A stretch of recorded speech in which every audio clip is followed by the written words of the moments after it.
Hello everyone and welcome. Thank you for tuning in. This is Stefan Lorenz with Rock Jumper Birding Adventures. Today I'm in southwest Iowa, particularly in a small patch of tall grass prairie in a local conservation area here. I'm on the search for the Henslow sparrow. The Henslow sparrow was named by John James Audubon in 1829 after Stephen Henslow, a prominent British geologist and botanist at the time. This species has been on the decline, so we'll head out into this patch of prairie to see whether we can find any of the breeding males still on territory.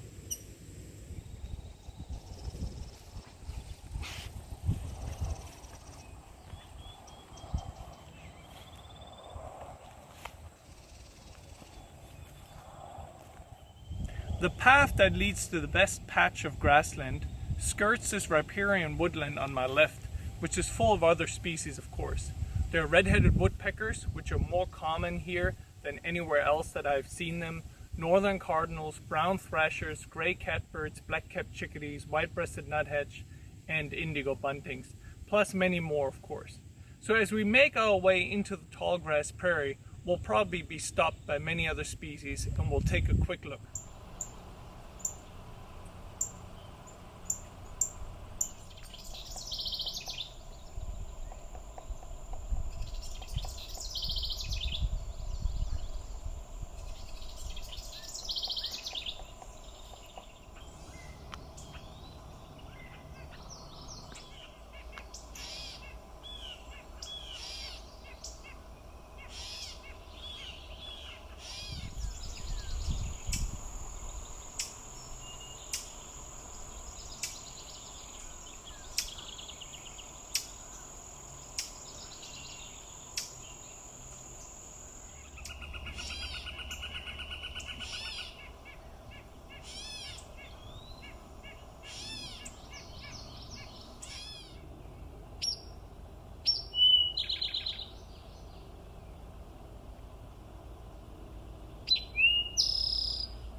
Yeah, I figured we'd be slowed down quite a bit. It's quite busy out here with many different species singing.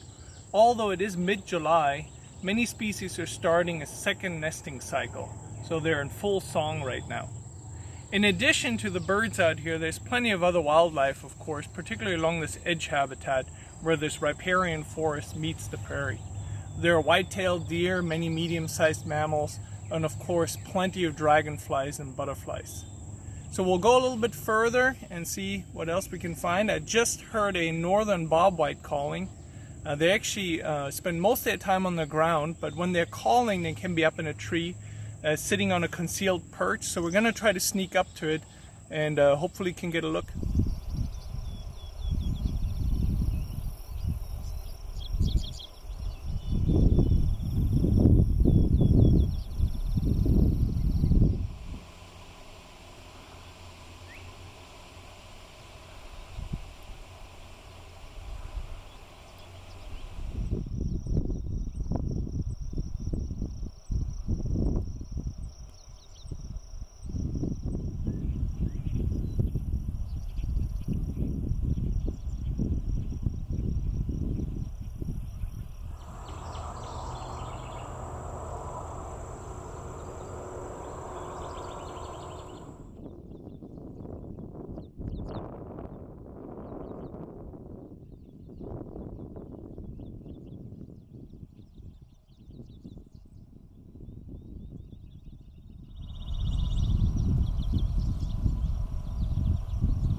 The Henslow sparrow's breeding range extends from the Midwest into the Northeast and into Ontario, Canada.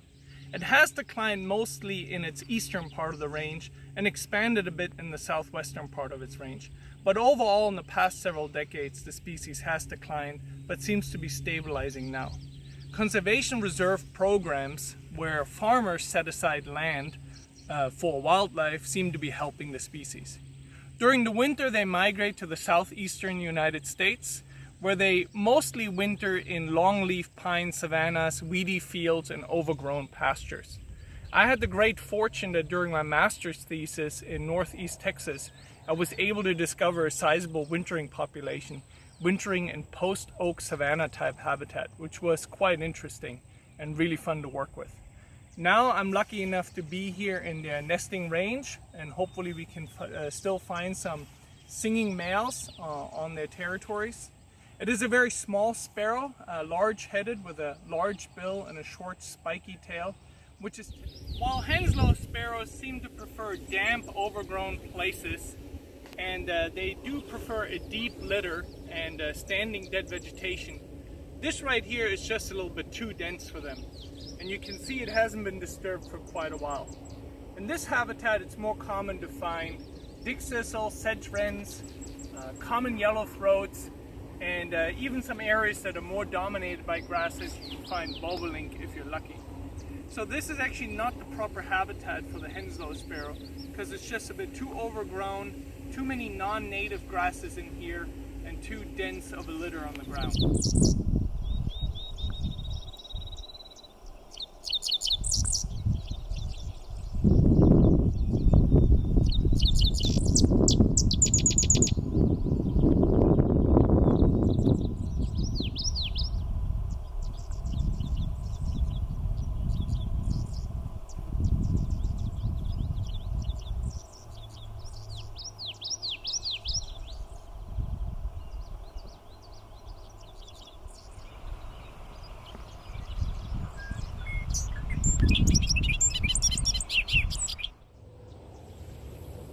There are several other species of sparrows found in this part of the country.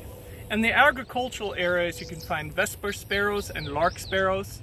Along the edges of forests, you can find the really common chipping sparrows. In weedy or thickets, have the song sparrow. Out in the more open areas, you can find the appropriately named field sparrow, which kind of shares a similar habitat with the Henslow sparrows. So we'll have a listen for them too. But we haven't heard any Henslow sparrows from this spot yet, so we'll go a little bit further into the grassland.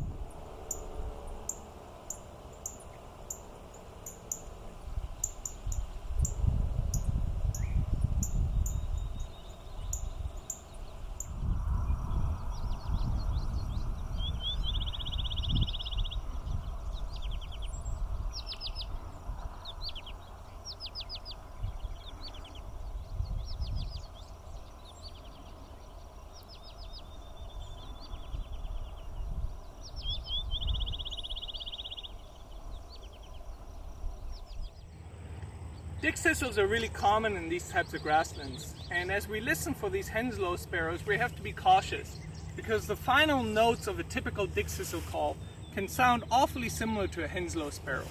The Henslow sparrow has a really simple song. It's a two-noted slick that is not that obvious and not that loud and not easy to hear from a distance. Nearby there are also the similar grasshopper sparrows, which have an insect-like trill.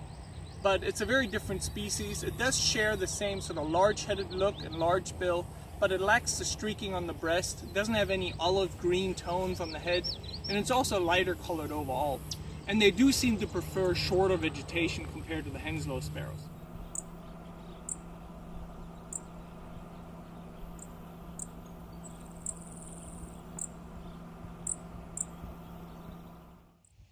This looks like a promising spot. Henslow sparrows will often nest in close proximity to each other, with several males singing within earshot, while other areas of apparently suitable habitat are left empty. So exact habitat preference is little understood in this species, although they do prefer large patches of grassland.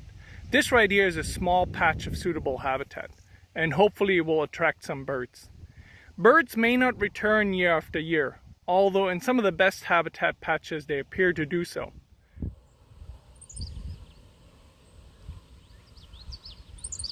If you listen carefully, you can hear a Henslow sparrow calling nearby. It's often a good idea to scan tall standing vegetation or the top of small bushes in between the grassland, and we'll slowly go closer to have a look and see whether we can find it.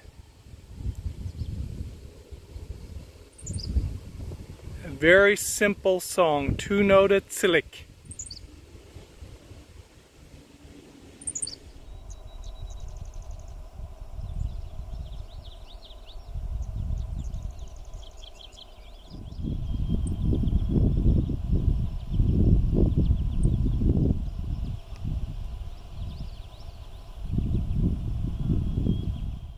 As you saw, the Henslow sparrow can be quite secretive.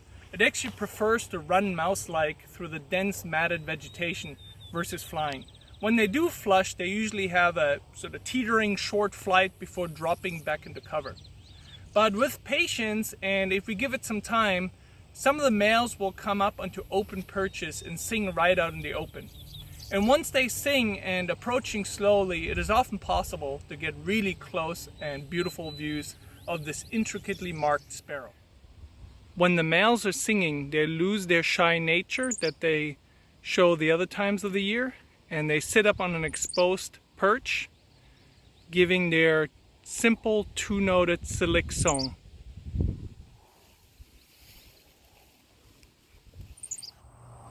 I do have a male Henslow sparrow lined up in the scope here. It's sitting up on one of these cedar bushes on its song perch.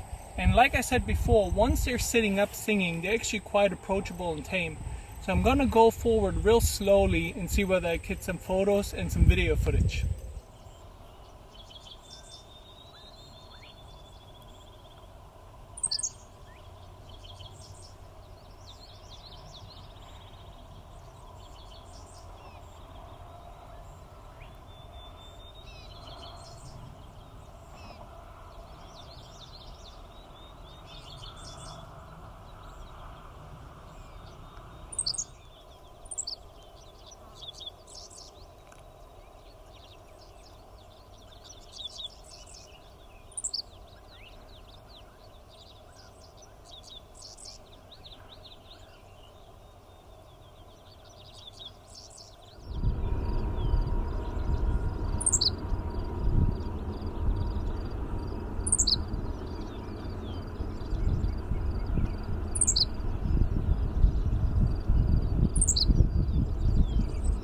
So after searching in the right habitat and carefully listening for this quiet but distinct species, and ignoring the many vocal dickcissels that were calling everywhere, I was able to find no less than 4 Henslow sparrow apparently on territory. I assume they're in their second nesting cycle. Hopefully more areas like this can be set aside to protect this species for the future here in Iowa and the rest of its range. Although the song may not be much to listen to, it is a beautifully, intricately marked sparrow and always a treasure to see. So with such success, happy to go home. It's warmed up quite a bit here in the middle of July, in the late morning. And until next time, stay safe and stay well, and I hope to see all of you in the field as soon as possible.